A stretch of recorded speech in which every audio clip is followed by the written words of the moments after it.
Hey, it's Laura with your latest tech update. Picture this. You're fast asleep after a hectic day at work when suddenly your phone starts buzzing. It's multiple notifications from different apps checking it's really you trying to log in. You're half asleep and confused with all these multi-factor authentication requests.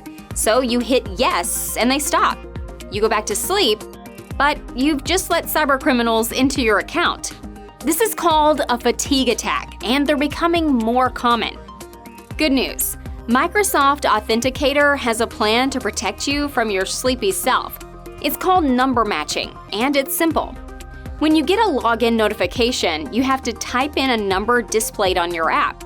Yes, it's a little extra work, but it forces you to think about the login notification, not just hit a button. And that keeps you safer. Whether you already use Microsoft Authenticator or not, we can help you get it set up. That's your tech update. More next week.